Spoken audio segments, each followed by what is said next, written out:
that's why. Slow, easy. I'll just keep it seat. Call the meeting to order. Do we have an invocation this evening? Not so let's not go in.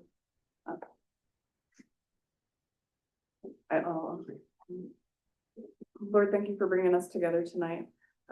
Please bless everyone here and their families. Bless our community. Help keep us safe and make good decisions for the greater good. And thank you for the ability to live in a community like this. Amen. Good job. I pledge allegiance to the flag of the United States of America and to the republic for which it stands, one nation under God, indivisible, with liberty and justice for all.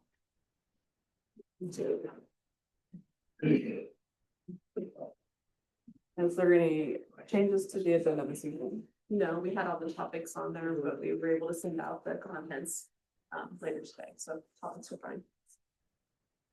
Move to approve the agenda. Second. We have a motion by Commissioner Lambert, second by Commissioner Hutchinson to approve the agenda. Any further discussion? All in favor?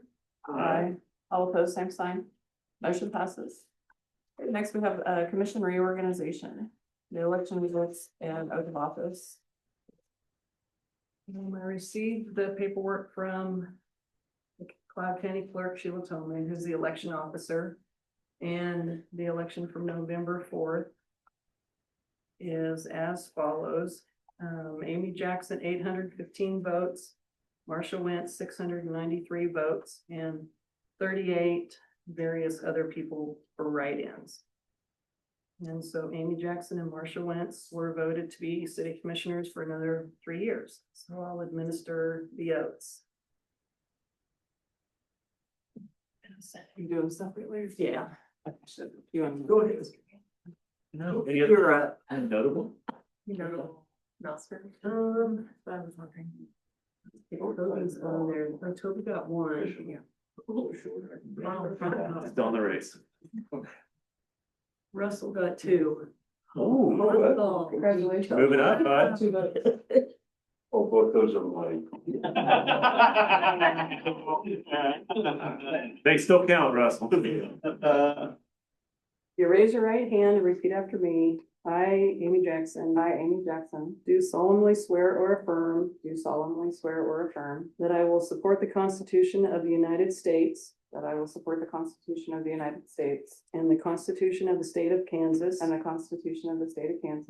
faithfully discharge the duties of Concordia City Commissioner, So help me God, Congratulations. Thanks.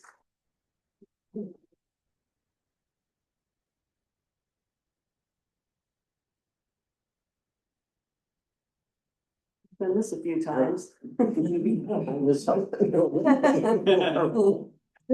I, Marsha L. Wentz, do solemnly swear or affirm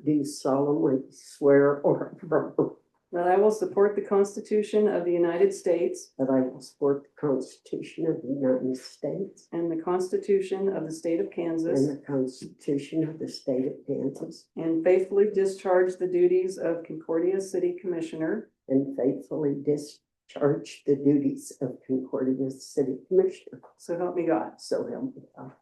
Congratulations.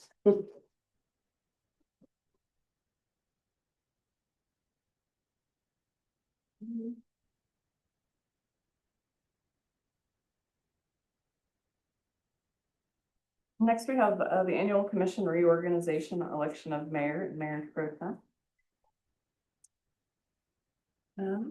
I move to appoint Commissioner Hutchison as mayor this next year, 2026, and Commissioner Lamberts as mayor pro tem. Second. All in favor? Aye. Aye. All opposed, same sign. Motion passes.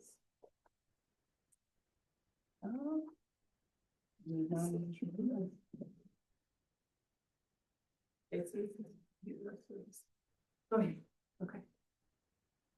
We have a small recognition gift for Mayor Jackson as outgoing mayor. change things up a little bit this year. Normally we give a plaque for outgoing mayor, but since she's staying on the commission, we're going to put the end of her term for that.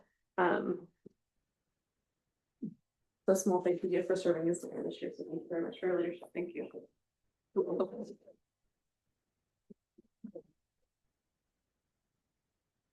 Move on to designation of city commissioner to the Cloud Corp Board of Directors. And I had previously held that role. Are you interested in continuing to hold that role? She'll be on the library I've been on my board. And then I I don't think that they on the same evening though, so. What evening are they? like the third Are they Mondays or Tuesdays? Tuesdays. Tuesdays. Tuesdays at 7. And Marcia are. They are. There. I'm not opposed to serving, you served in that capacity as well too, so. If you're interested in continuing to serve, that'd be okay, but. If you want, it's yours, if not, okay. I'll let you know. Alright. Alright. Was somebody appointed? I'm sorry. Commissioner Lamberts is appointed to. We- And I'm sorry, we still have to vote. Is there a motion? I move to appoint Commissioner Lamberts to the Cloud Court Board. Second. There's been a motion and a second to approve Commissioner Lamberts to the Cloud Court Board. Any further discussion? If not, all those in favor say aye. Aye.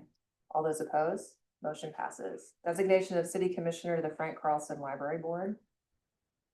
No motion is required as state statute requires it to be mayor. On to public comments. This is a time where citizens are encouraged to speak publicly. We request that you come to the podium and state your name and address, speak respectfully, and limit your comments to 3 minutes. Are there any public comments? Seeing none, we'll move on to the action agenda for the minutes of the December 3rd, 2025 meeting. We had discussion. Are we doing discussion after action? See, I've left it Oh, it's.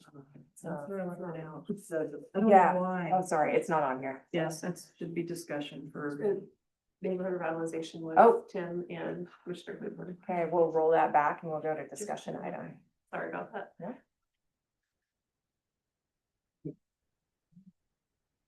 We're ready for NRP? Yes. Okay. I was okay, but we skipped it just for the record. Mike, do you want to come up or? Sure, I was gonna delegate you to be my delegate, but take a vote, not gonna do that. Right.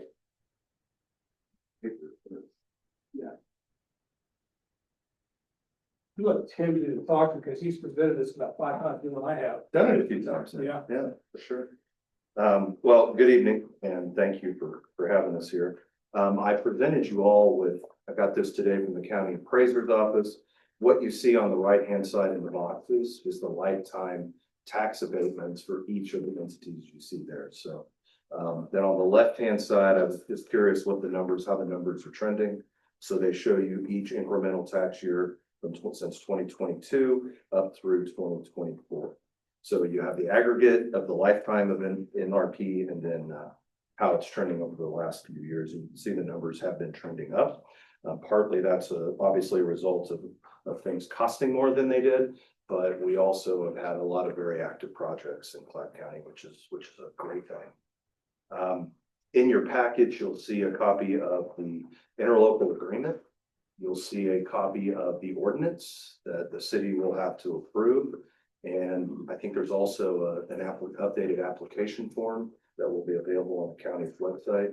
And then you have this one-sheeter frequently asked question document that I put together just to kind of provide a sky-high view of what NRP is all about and what the changes look like from the current plan to the proposed new plan. So I think you're all familiar with the purpose of NRP, but essentially it's an economic incentive to foster investment in physical property, physical improvements in properties with a tax abatement percentage to encourage those investments across residential, agriculture, commercial, and industrial properties.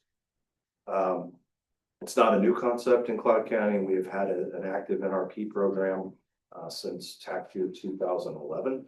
It's been renewed, revised multiple times. most recently in 2020, which was a 5-year plan that ran from 2021 through 2025. That plan expires the end of this month. So the proposed plan will replace the current plan. Once the current plan sunsets, there'll be roughly a month to reset. And then the new plan will take effect and new application will then be accepted beginning February 1. NRP is authorized through the interlocal agreement that includes all entities in the county with taxing authority, the municipal government, school district, and college. Just as a note, the city of Concordia has been a signatory to the interlocal agreement since the beginning, back in 2010-11. As proposed, the new NRP plan will remain in effect for 3 years. So starting February 1, applications will be accepted, and then it sunsets at the end of 2028. What are the key changes? One is the term, going from 5 years under the current plan to 3 years. And there was a number of rationale for that, but one of those is the ability to review more frequently to see what the impact is of NRP across the county and is it being used as an effective tool.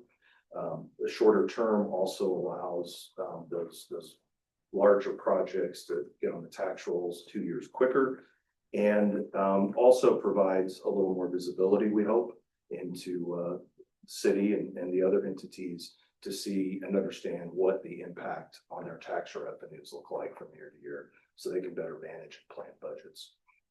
Along with that shorter term is under the current plan, it's a graduated tax rebate scheme. So in year 1, it's 95%, it phases down to 25% by year 5. That is being replaced with a constant rebate over the full 3 years.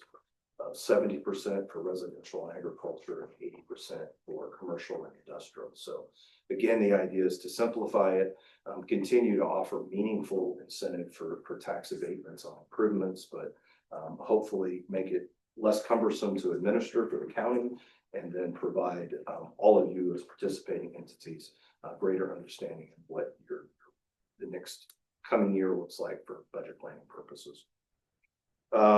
There are qualifying minimum and maximum values. I won't go through all of those, but the minimum for residential and ag is 20,000, 30,000 for commercial and industrial.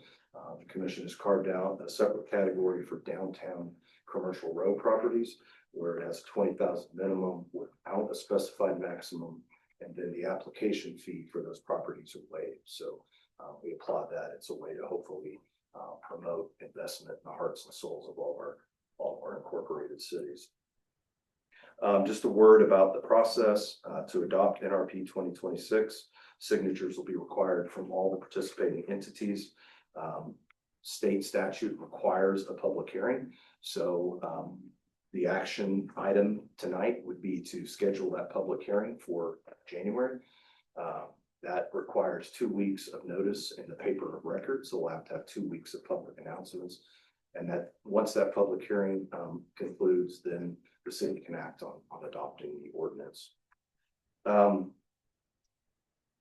last thing I wanted to point out is just what do the numbers look like in recent years. So you'll see at the bottom of this one sheeter, and this is for full year 2025 up through, I believe, the 1st of November, and for most of 2024. So it's not full 24 months, it's probably more like 18 months. And I'm not sure that I received the. This was in your packet, I'm sorry. Okay. Did you guys not get the FAQ document? Yes, it was put in the package. Okay, Yeah. sorry, I should have made that No, clear. I thought it was- Yes. What I handed out is the tax abatements totals Sure. for NRP. So what we've had since mid 2024, let's say through the 1st of November 2025, are 10 pending applications in agriculture, pending and approved in agriculture. 8 of those are new build projects. 5 of those have Concordia addresses. They're ag, so very likely they're not within city limits, but they are Concordia address properties. 9 commercial projects, 7 of which are new builds, and 7 of those are have Concordia addresses. And then 22 residential, 13 new builds, and 10 of which are Concordia addresses. So it has been very active across all the categories. The aggregate total value This is both actual and estimated value of those projects from 2024-25 is 14 million countywide. So it's substantial. Those projects, obviously, in those years, will have a 5-year tax abatement period, but then they start hitting the tax rolls over the next few years until they eventually roll off the tax abatements in 5 years' time. So the goal, we had a meeting back on December 1st with the county commission. I know Amy briefed you on that at the last meeting, but the goal was to try to find a way forward that provided meaningful incentive and made sure that we were in all ways trying to promote investments in our properties to improve property valuations, while at the same time being mindful that it can be very cumbersome to administer for the county. It takes a lot of staff time, and it can be very confusing because of 5-year period, and every year is a different tax rebate treatment. So we feel like we came to a happy compromise. I don't think everybody got everything they wanted, but I think we all got something that we think is a pretty solid plan going forward. So, Mike, anything that you want to A add? couple of things. One is, I guess, first of all, it's not a good way to start out a presentation, but I will apologize for throwing this at you so fast and so late. It's amazing. You have 3 county commissioners who weren't around last time one of these was done, and cloud court director and executive assistant down there who weren't around last time this was done. And so this snuck up on us, and actually we were in a meeting with neighboring county commissioners from, we do this periodically with all the county commissioners for about 10 counties around. And that was the topic of discussion. And all of a sudden, we're all sitting there going, wow, we better look at this, and got back to the office and like, holy cow, we gotta do this. So it came together pretty fast. Your city manager did have a huge input into this, fortunately, because if she wouldn't have, it would have been botched, but that's a whole nother discussion. This is true. But the whole, as Tim said earlier, the premise was to make this very significant, but not long-term. It's quick hit with the 70 and 80% numbers. Actually, the concept of 3 years was building costs are changing so fast. These valuations are changing so fast. It used to be pretty stable, not true anymore. So we didn't want to hang it out there very far, and then we can reevaluate. The last thing was we were trying to be aggressive because we do want to inspire development. So I guess we're here to answer any questions if you have any. Really. I really appreciate the receptiveness to the feedback and being able to work with the document to foster and encourage some of the residential development that we're working on, and certainly understand the benefit and the need for encouraging commercial development. But the more tools we have in our toolbox, and looking at the numbers, it's doing what it's supposed to do, and so being able to refine that and make it even more workable moving forward, I think is really great. So thanks for the receptiveness there on that part of it. Yeah, the numbers are encouraging. You know, you start looking at what the investment level looks like over the past 5 years. Every year it's a stair step effect going up. So it's good to see. So far, we have verbal confirmation from every entity that has been in to opt in again for the coming, except have not got a verbal commitment from USD 334 yet, which is breaking up, but they're still an entity till June, so they can be in or out, but they more likely they will be in because Glasgow's going to be in, and they need help. So Can you explain how that happens with 334 dissolving Yeah. in July and then the other district? So basically, 334, there's a portion of it in the west that's going to the Mitchell County schools. There's a portion in the south central, which is, well, there's 2 portions south central. There's the far south central, which is going to North Ottawa County. There's what I would call north south central, which is from the wind farm down in here, that area around there, central part, that's coming to 333. And then the eastern part is going to Clay County, Miltonville, actually not Miltonville, the line, yeah. Clyde gets Miltonville, but south of Miltonville and east is Clay County, and then Miltonville north is USD 224. So 334 by signing this actually binds all them for 1 year, so we don't have to go to every entity to do this. There's 333s opting in anyway, and 224 is opting in, but it binds all of them for the first year here, and then a year from now, when we review this, we're thinking October, Tim and I were talking today, we do a review, after that, then they can each can redecide for their entities, but you know, they still have citizens of this county and they still need development, so I can't see them opting out, but they'll have that option. Does that explain that? The map is really, really goofy, but it could have been worse.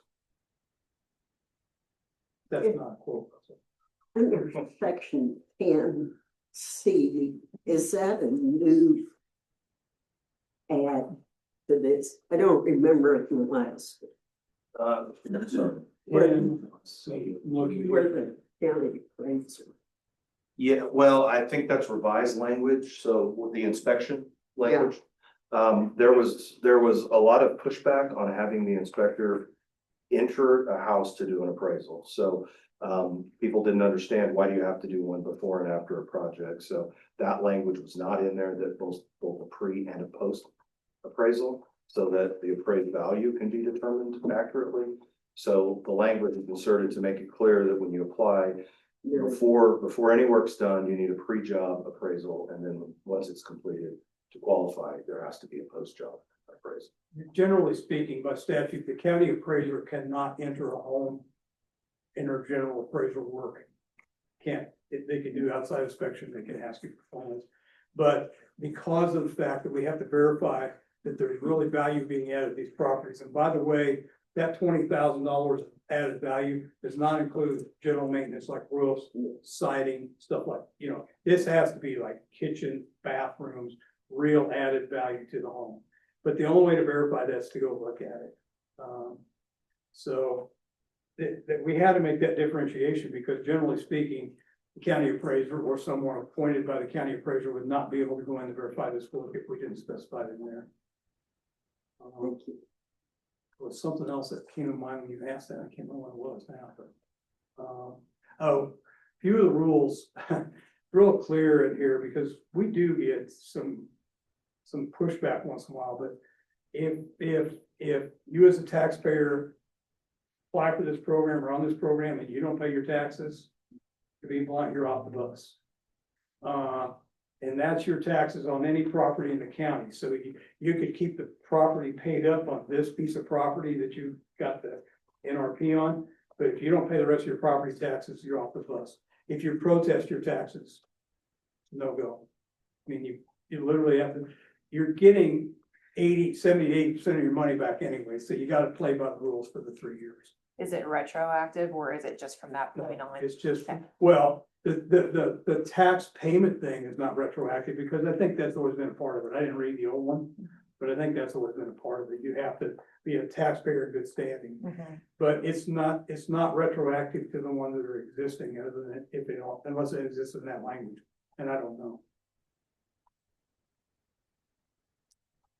So if they had ever had a history that they attested or wanted their taxes reevaluated If you, in so the past. if you so if you pay your taxes under protest, which is an option, which is different than going and talking to the appraiser about your valuation.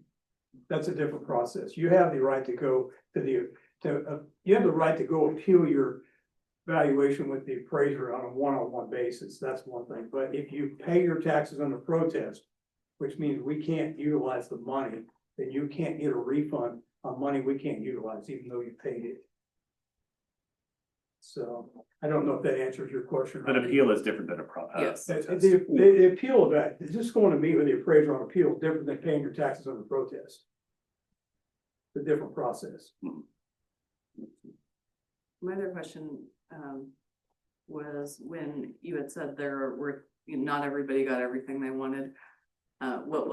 What is not included now that was maybe included prior that is? I don't know from Potentially lacking. the perspective of economic development that there was not much in the final, but as you guys saw the draft agreement, what we ended up with was very different.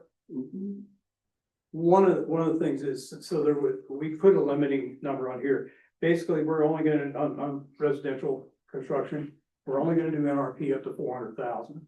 Because all of a sudden, houses that were 250,000 built are now 550, 700, 800.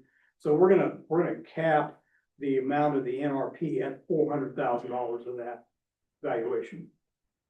That was one thing that we had thought, well, actually, we had left residential out totally, which was probably a problem, could have been a problem. The other thing that was, basically prior to this, the $1 million limit on, new industrial stuff was not on there, but general wisdom is now, if it's gonna be over $1 million, you need to do IRBs or I forgot the other term, exos or whatever they are. There's another process that you need to go if you're gonna go over $1 million. So. The cap values that are in there were, if you look through the recent years for each category, they're pretty much averages. There were some above, some below, but they average out at kind of where the caps were set. So I think it's a fair approach. Are we looking at first or second meeting in January for this? We were looking at January 7th for the public hearing, so if we're able to get it here in the next couple of, the next 2 weeks of the Blade, we'll be good. We'll get that. Basically, that's part of my apology. What we're gonna end up with is, we're gonna just be flying without NRP for a month. But we felt like it wasn't that big a deal. January, if you know it's coming in February, not a lot of construction projects are probably gonna start in January. So we're just gonna be flying without for a month. By the time everybody gets this done and we implement it February 1st. So will we be able to get it in the Blade? I think that Russell's usually really helpful with us to be able to publish the notice of public hearing for, once a week for 2 consecutive weeks. We have to use them. And then be able to get that in time before our January 7th meeting is a public hearing. Then once we have that public hearing and that concludes, then you'll be prepared to take action on the interlocal agreement and the ordinance. So will the Blade come out early? Because Christmas You is will get Thursday. it in, it has to be the official publication date, which is a Thursday, even though everything goes in Tuesday. So your official publication date is gonna be January 1st and January 8th, even though the 1st is a holiday. So we're too late to get it in next week. It is, you would, The 17th? Okay, if you can get it to us tomorrow. Monday by noon, because it's a holiday, we go to press a day early. Okay, So actually, Monday by noon, if you can get it to us, I'll reserve the slot. And so it'll be in next week, which would technically come out on Christmas Day, is that right? Christmas a Thursday? And then it'll come out on January 1st, which is also technically a Thursday. Yes. That's the official publication date. Even though Blade's they're gonna be holidays. 4 pages of public hearing. Take a lot of entities public Exactly. notices in the next couple of weeks. so we can do our part by getting the notice to the Blade. If you're concerned about timing it all and messing that up, we can go ahead and set the public hearing on the 17th and do it then to just allow that time buffer with the holidays, but it's up to you. Either way we can make it.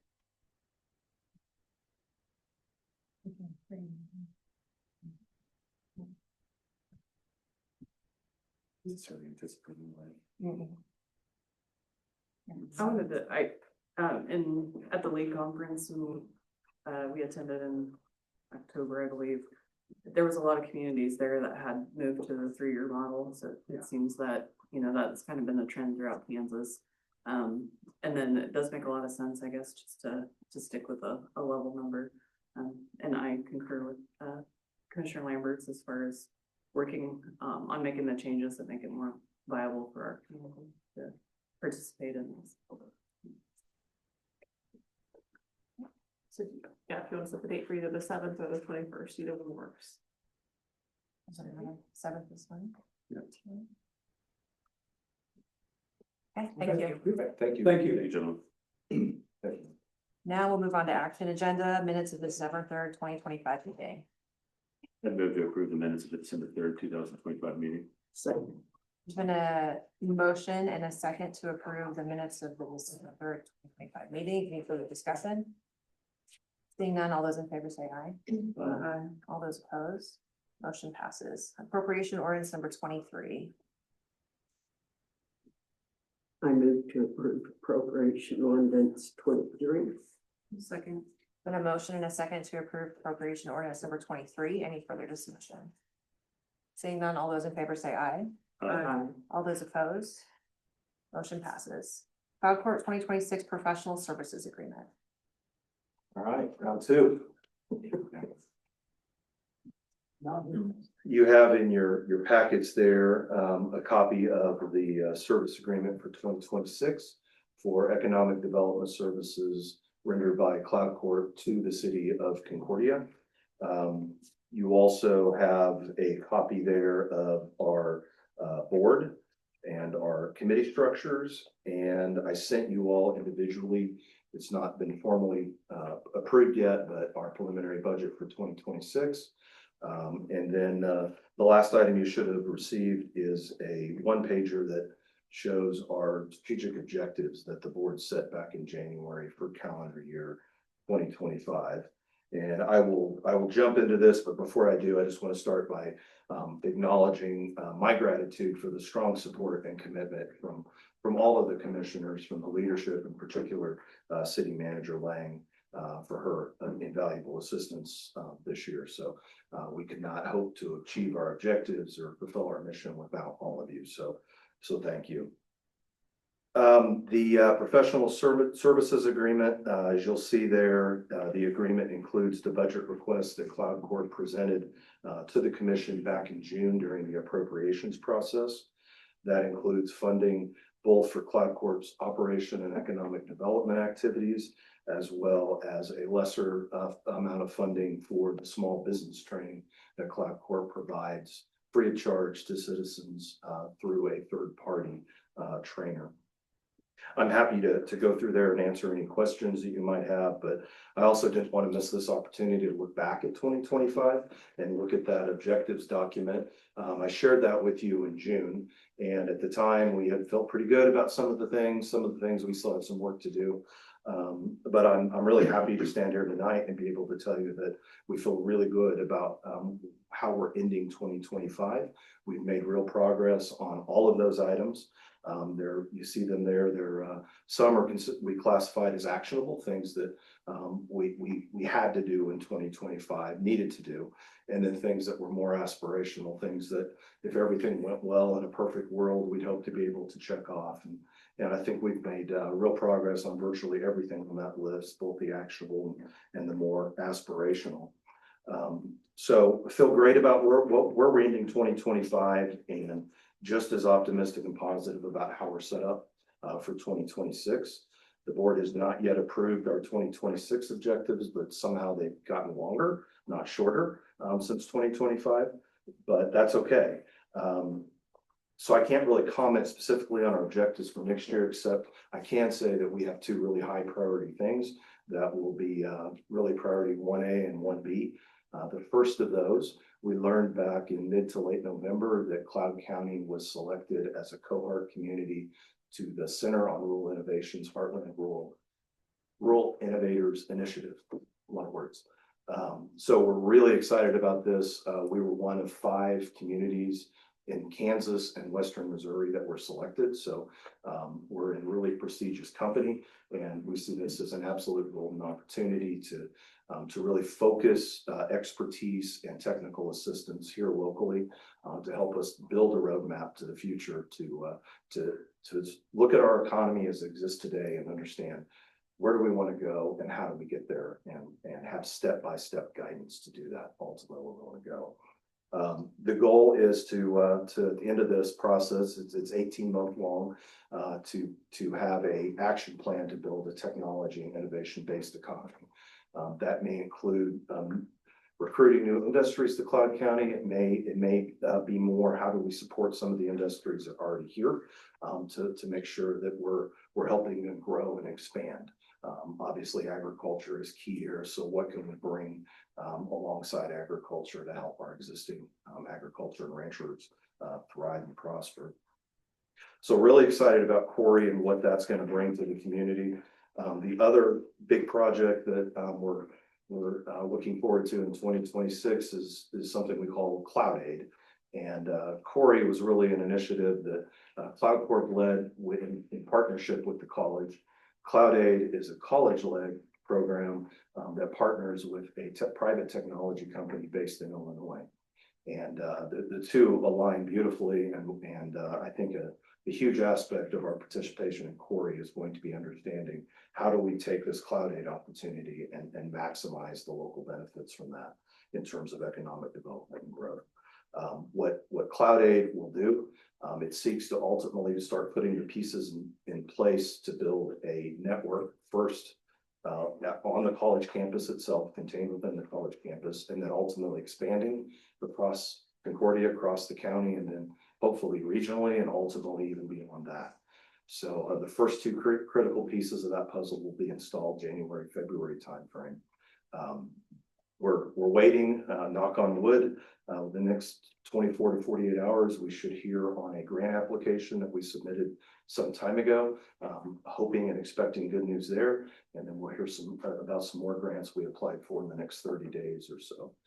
So those are kind of the last two pieces before we really kick off and launch this. So very exciting and something you'll be hearing a lot more about, but it's really the two of these opportunities brought together that I'm getting really excited about. They both enhance the other and hopefully position us for some real opportunities going forward. So with that, I thank you again for your support throughout 2025. And I'm happy if you have any questions to answer them.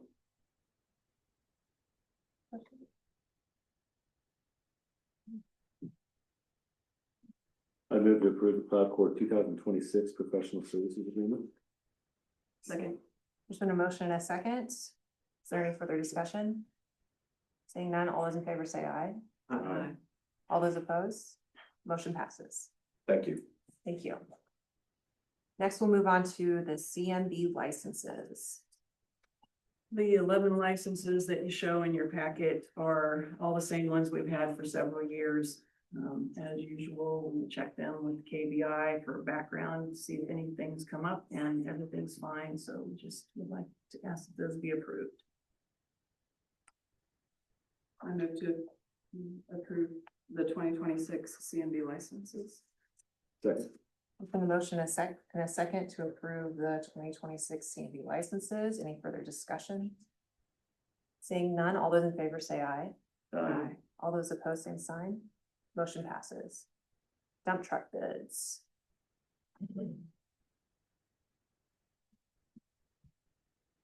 What I have tonight are two dump truck bids, one from Ford, one from Concordia Chevy. It's to replace a 25-year-old dump truck that we use almost on a daily basis. Farm Country Ford. Well, they both bid a short axle and a long axle. We're wanting the long axle, which is what we have. Ford came in at $50,271.44, and Chevy was $46,200.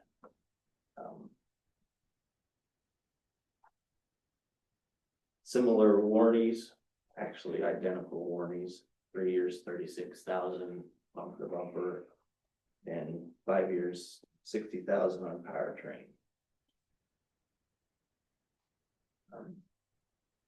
Recommended action: purchase 1 ton from Concordia Chevy for $46,200. So this is without the bed.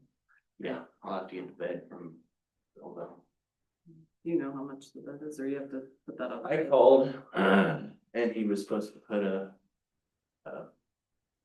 bid together, and he estimated 10 to 15,000 for a bed. PTO driven, not electric. And that's the same whether it's the Chevy or the Ford. Yep. And you don't want electric, No, they just, more issues. yeah, there's more issues. They don't go up as fast. They don't come down as fast. We're like dumping dirt and hold on. So you try to press down and it just doesn't come down. Then you have all your dirt on the ground, so. Great. Thank you for using your existing truck for 25 years. That's Yeah, impressive. I'm gonna get used Is that more, an antique? so, Yeah. no. No, I think they changed that to 35 years. And yeah. But it'll go out to the plant and we'll use it out there, so. I'd move to approve the purchase of the 2026 Chevy 1-ton 84-inch cab 2-axle truck from Concordia Chevrolet for $46,200. Second. We have a motion and a second. Is there any further discussion? Seeing none, all those in favor say aye. Aye. All those opposed, same sign. Motion passes. Thank you. Next, we'll move on to the change order number 1 for Highway 81 CC. Good evening, commissioners. I'm here tonight to discuss the highway project in general and wrap that up with the change order. I'd like to just take a few minutes to tell you how we got to where we are now. I think that would be vital information to this change order, and maybe help in some decisions there. After you all approved the bids for Smoky Hill to do that project, and we began work on the project, KDOT identified a portion of the project pavement that they did not want us to do as part of this project, that we were planning on doing as part of this project, that you all contracted with Smoky Hill to do for this project. Without getting super technical, let me tell you why.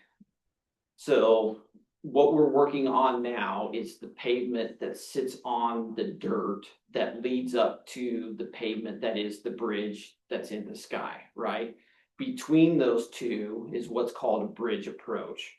That section of concrete pavement has additional reinforcing. It's just a much beefier pavement that's tied into the bridge structure. That portion, which amounts to about 1,600 square feet, is the portion of the pavement KDOT did not want us to replace as part of this project. And for the most part, all of that concrete is still in good condition, mostly due to the additional reinforcing steel that's inside of the concrete itself. So that portion, which is about 30 feet by the whole width of the highway, 1,600 square feet, would represent about $32,000 that you would not be paying out towards that project. That won't go out to Smoky Hill as part of this contract. It would be a deduction from the project when it's all said and done. Now, moving forward, when KDOT told us they didn't want to do that area is made up of, and we talk about them as panels. What's bounded by the joints cut in the pavement. That's 12 panels of concrete. There are 2 of those 12 panels that are broken that KDOT wanted Smoky Hill to replace, but they said we'll pay to have those to replace. So the state is authorizing funding to inject more cost into the project to pay Smoky Hill through the city of Concordia to replace those 2 panels in the bridge approach. Thus then, that section of the pavement will all be in good condition. Then you'll have the bridge north of it, and then you'll have everything new that we're building to the south of it down to 6th Street. Does that make sense so far? Like some of that super technical and in the weeds, I know, type of thing. But something, I guess the major highlights there is there's about $32,000 plus or minus that the city won't be paying to have work done. There's about $23,000 coming from the state to inject into the project for some work. Okay, that then brings us to the change order. Part of what we've now noticed as we've begun working out there was a section of concrete near the handicap ramp on the wood oil side of the highway that we just finished up that had gotten broken between the time we designed the project and the time you all signed the contract with Smoky Hill. And it didn't make sense to leave 20 feet of broken curb between the handicap ramp and the new curb we were going to build. So that's one of the items in the change order. That amounts to the $1,286, $1,286. Then we also identified a special rubberized expansion joint that will go between that will be where we stop the new pavement. And then the existing pavement will start. We were not originally planning on putting that back into the pavement because we were planning on going further north, but now that we're stopping at that point, we need to put that specialized joint material back in there. That's the second part of this change order. That is for material all the way across the highway. And then there's a small section of it in the piece that we're gonna do on the north side of the highway. So that portion of it amounts to the $5,875 for a total change order of $7,161, which is still less than the deduct of what you're not going to be paying. So you're not, in theory, yes, we're change ordering to add new materials to the project, but we're not adding to the bottom line there, so to speak. The city wouldn't have to go try to find this 7,000 somewhere else type of thing. Does that make sense? Yeah. Okay, all right. Any questions about that? Okay. Other than that, I will tell you that the project is going fine. The only thing that has slowed us down is Mother Nature herself at this point in time. Everything else has gone really well. We've not had anything that was out of the unexpected that we couldn't handle so far, which is fantastic when you're talking about 30-year-old this year pavement. So I'm happy about that. We're now working on the west side, you probably noticed. So we should be tearing that concrete out before Christmas time. So any other questions? Can you remind us of your update on the time you think? Yeah, Smoky Hill, the contractor for the project, is original time frame was, they were still hoping the end of January. With the snowstorm we've already had and the rain that fell before that pushed us back. I would say that's probably going to push us into February some.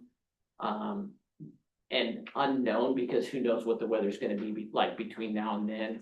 I think realistically, we're probably in a world where we don't get any more heavy snows or torrential rains. You're probably mid-February-ish now type of thing, with maybe being done with the south end near the end of January, but we'll still have that little piece on the north side to do then. Does that answer your question? It does. Okay.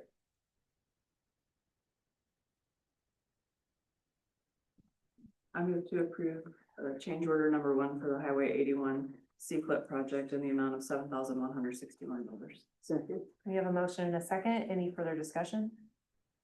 Seeing none, all those in favor say aye. Aye. All those opposed, same sign. Motion passes. Thank you very much. Thank you very much. Ordinance 2025-3241, water and sewer rates. Okay, as you know, we have a $13 a month water fee for the wastewater treatment plant. And we put that on early enough that we have a surplus in the wastewater treatment plant fund of 1.2 million right now. And looking ahead, we have options, I guess, of what to do with that. We're at the point now, starting November 1st, where we can pay down some of our bonds. And so, as you can see here, we're suggesting to prepay $900,000 of the bond. And we haven't been in a huge rush on it because it's also stated in there, we're investing at almost our money right now at almost what we're going to gain by paying that down early, because the bond rate was so good and rates are high right now, but it doesn't directly affect this fund. So if we pay it down early, it will go towards this directly, whereas now it's kind of mixed in with all of the funds of the city. Does that make sense? So we're not necessarily saving money by paying it down, honestly, but we would directly affect just this fund and just that fee, if that makes sense. So, the first option there would be to leave the $13 a month fee in place for now, but lower it to $10 a month in 2029, not prepaying. That would get us safely to the end, and all of these are assuming that as we get closer to 2040, if we have to, we can adjust something at the very end there, but that is to allow us to get near nothing at the end of the life of the loans.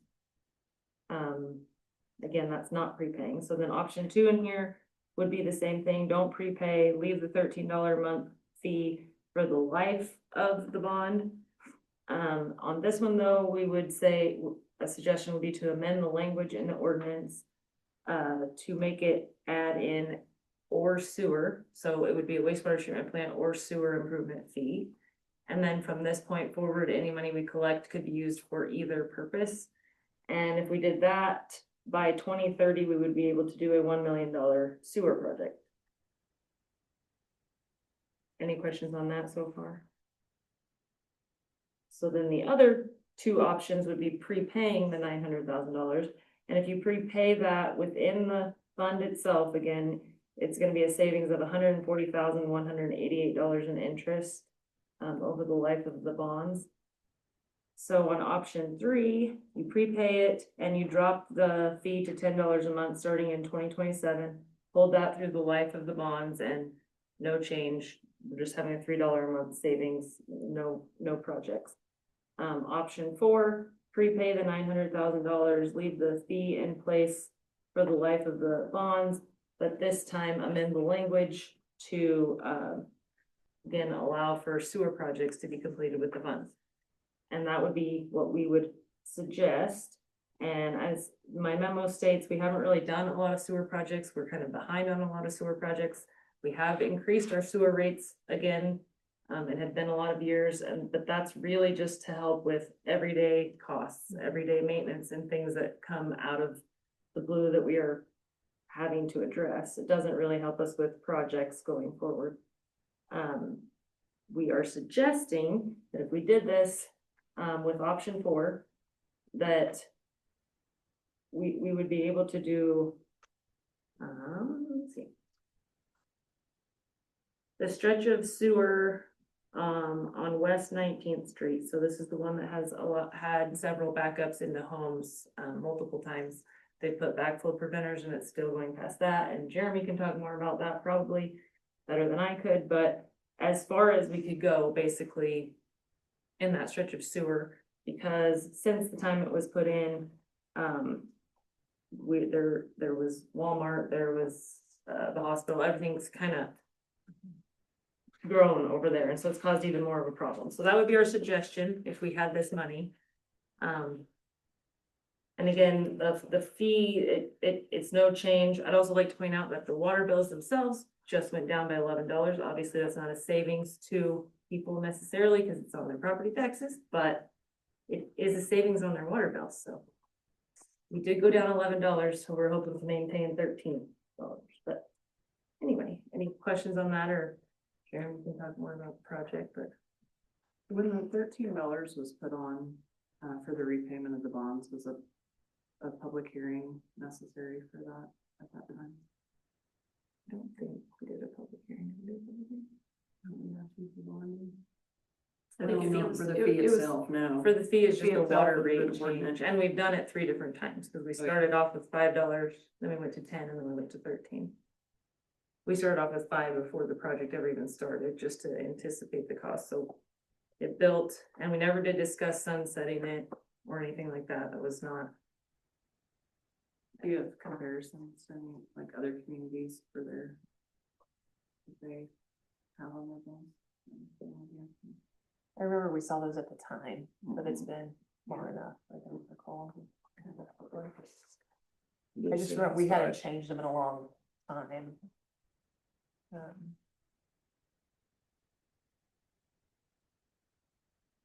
Well, just from homeowners that live in that area, I think that project, I mean, it's just really long overdue, and with the expansion that has happened on College Drive and more that we probably should anticipate in the future, maybe with other projects that could happen. I think it's we're going to have to work on that at some point. So if there's an opportunity to do that.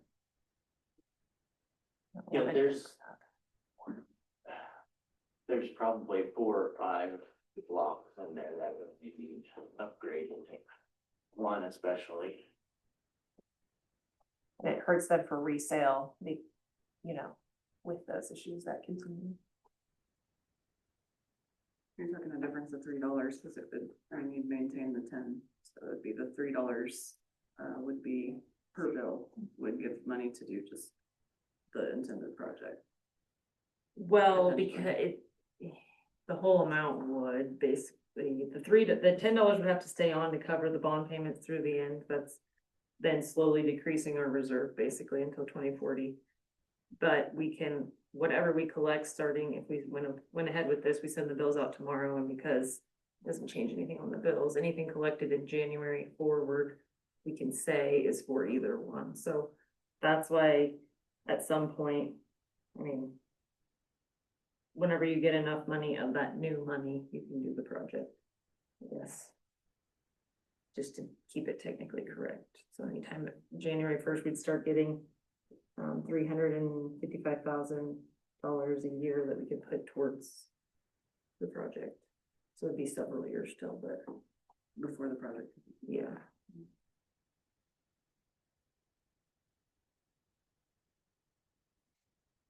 Yeah.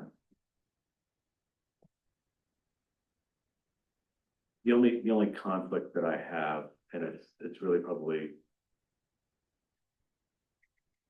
There's a part of me that does struggle with allocating funds towards something different than what we initially said. I struggle with that.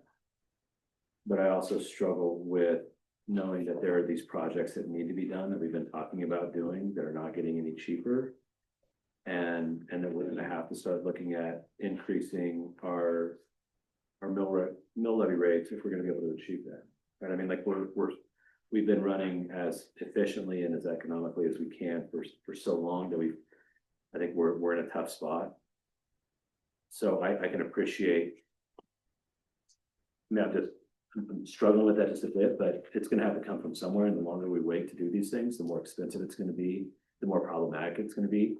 Hopefully, we do have additional development that's gonna go out there, which is gonna put a greater strain on that. So I see the economic benefit of being able to keep this as is and to allocate that fund towards something that's not gonna additionally hit people in any kind of way if we do have to look at increasing rates elsewhere. I think that's the lesser of the two challenges. So I think that we should go with that option 4, I guess, to keep it as is and to allocate the money towards additional sewer projects. I have that conflict as well, because I mean, we're collecting the money with that particular line item in mind. And now these other things have come up, and you know, the transparency and, you know, people, that's often a complaint that you hear from citizens is, you know, once it goes on, it never comes off, and that's this is an example of that. So it's frustrating to, you know, I guess. I think but at the same time, when you're considering, you know, a small amount and not increasing mills, if that's the difference, and this is the better option. And I think where I can make some room around that too is we're not keeping it on longer than was initially set out. I mean, that we're not changing that timeline. But also, I think, heard from a lot of our community in their opposition to the activity center that they would much rather see funding go towards these sorts of projects. So I'm encouraged with that community support that they voiced in allocating funding towards this. So that gives me some reason to believe that they'd be supportive of this as well. So what happens if we don't prepay the 900,000? I mean, could we then do these projects earlier because we've already got $1 million, whatever? Well, not necessarily, because bond council did say you could technically approve, like right now, we're approving an ordinance to add this fee for that purpose. And he said we could technically pass an ordinance that allowed the project with the money we already have if we wanted to. I didn't put that as an option in here because it seemed even more like, I don't know, the language, changing the language now and collecting it from this point forward. So even though we have 1.2 in there, if we're changing the language now, we can only use the money that we started collecting now, is the idea. Because now is when we're changing the language.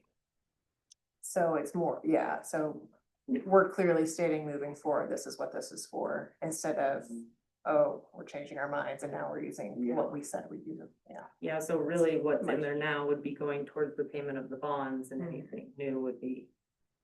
A portion would be towards the project. Yeah.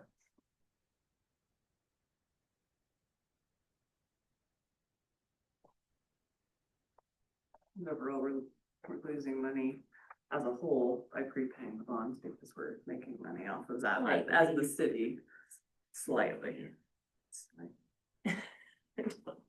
Points are I points. don't know. $5. Yeah. $5.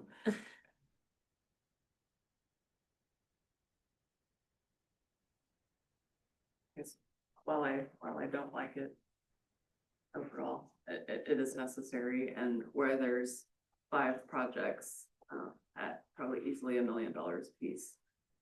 And this seems like a good avenue versus increasing mills to cover the projects. In hopes, this past year, there was a lot of additional wastewater treatment plant monies available, and that's closed now, but there potentially could be over these next couple of years as well. And so maybe that can help, all those projects potentially, or using a portion of this for our part in that. So I move to approve ordinance 2025-3241. Second. There's been a motion and a second to approve ordinance 2025-3241. Any further discussion? Seeing none, all those in favor say aye. Aye. All those opposed, same sign. Motion passes. Moving on to the manager's report. Mayor and Commissioners, we have interviews for city clerk tomorrow. We are down to 2 candidates for that. We'll start those at 9 o'clock tomorrow morning. Candidates look very, very good, so we're excited about that. And then we did have a league governing body meeting last Friday, and a large portion of that conversation was spent discussing legislative review. There will be discussions on property tax again. Senate Tax Committee appears really heavy on trying to find a solution that lowers property taxes for everybody, some way, shape, or form. I was part of that property tax work group the league put together. We were on pause because Senate had an interim tax committee over an interim session. Unfortunately, cities and counties did not get invited to that session and were not able to attend. And so we don't have a lot of information about what was discussed there, and that was not really passed on to us as well. So we're not really sure what's going to happen, but kind of relying on our legal lobbyists to be able to be in the know. But we anticipate in January having a lot of conversations about that. So we may need to provide some testimony in that area. I know Tim and I have had some conversations about possibly setting up an intergovernmental meeting to talk with our local taxing entities about property tax, try to pull what we know about legislative session and talk a little bit about a solution focused on what we could do here related to property taxes, if anything, what our goals are as entities to make sure that we're doing everything that we possibly can to support our residents while still continuing to move forward and do things like maintain our infrastructure, for example.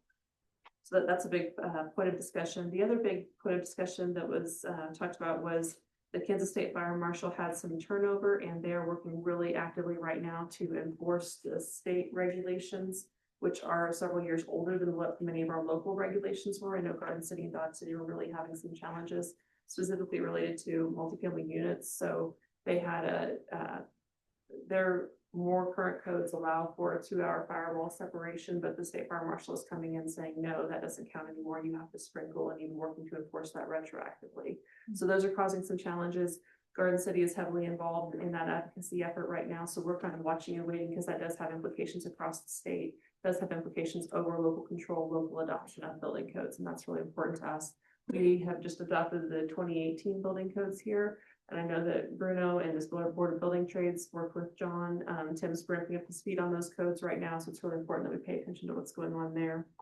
And then finally, we caught wind this morning that the city of Salina is filing an appeal on their recent ruling in their Cozy Inn case. So a mural painted on the side of Cozy Inn that is in debate on whether it's a mural or a sign comes down to definition of a sign versus First Amendment rights. With a lot of the play that's happening right now with murals across many communities across the state, and us still trying to regulate signage from an advertisement drawing in standpoint, we're watching this case, as well as that could also have implications on our local regulations and ability to continue the good work that our mural committee is doing with murals across the community right now. So those are some things that we're watching from a statewide perspective moving forward. That's all I have to share with you tonight, but happy to answer any questions. No questions. We'll move on to staff reports.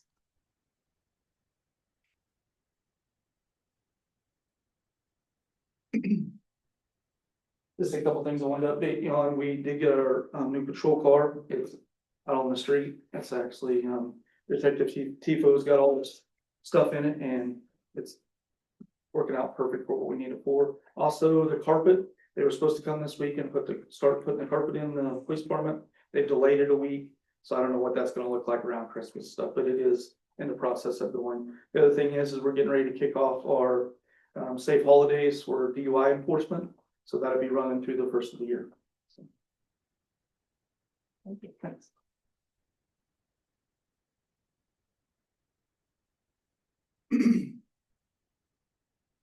Got a few things. First thing, Miltonville EMS, kind of hesitated saying anything to you guys publicly, just to give them the opportunity to tell their story down there.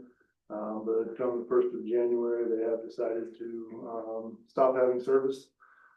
It'll kind of be a little bit of a transition through the month of January, but definitely by May 1st, they are not planning on renewing their license. So we were planning on kind of splitting that area up between us, Clyde and Clay County, just like we did with the automatic mutual aid agreement that we did. So a little bit of a stress for us, a lot of bit of stress for Clay County, by only taking the 2 townships for us. Definitely kind of works out good for us and a lot more difficult for Clay County. Next thing, safer grant for PPE. We are still waiting on a check for 2 of those sets of gear. Really doubtful at this point if we'll get that before the end of the year. The grant lady that manages it said that something has happened with the FEMA pay on auto pay something or other.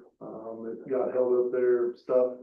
They're supposed to be resolved soon, but I would imagine if it's not here this week, it won't be here the week after Christmas and stuff. And then the last thing, I just want to remind or inform everybody that tonight through tomorrow, we're gonna have a red flag warning. So just be vigilant about activities and work that you're doing. We do have a burn ban that was issued today at 5 o'clock through 8 o'clock tomorrow night. That's actually countywide, not just for the city. Any questions? Thanks, Judy. Any other staff reports? Okay, we'll go on to Mayor Commissioner comments to start thing. I have 2 things. I want to let you guys all know that I'll be gone the second meeting in January. That'll be January 21st. And then also, I wanted to ask about, there's a lot of signs on the corner of 18th and Lincoln, which should be Highway 81, on the west side, that it can be hard to see trying, with, especially when there's a lot of traffic, and just want to make sure that they're, I guess, just not in the right of way, that they're legally posted. There is 2 businesses, like one on each side, and there's a lot of signage that is, I could see the potential for accidents, certainly. But if it is with them. Says at 18th Lincoln. Yeah. I think it's the temporary business signage, since there's not permanent signage, so we'll have. None of it's permanent, yeah, and even some of it's advertising, and so it's only there some of the time, but it is difficult to see. We'll check into that soon. Thank you. Commissioner Edwards? Just want to express my gratitude to all the city staff over the holidays. Water lines still run. Certainly fire EMS, police still going to be running. The call schedule that you all have. So just really appreciate the dedication to making sure everything still runs smoothly while most of us get to be nice, warm, and cozy in our houses. So really appreciate the dedication that you all show day in and day out, especially in times like this. So thank you very much. Commissioner Wentz? And I have nothing either. And entertain a motion to adjourn. So move. Second. A motion and a second. Any further discussion? Seeing none, all those in favor say aye. All those opposed, we are adjourned.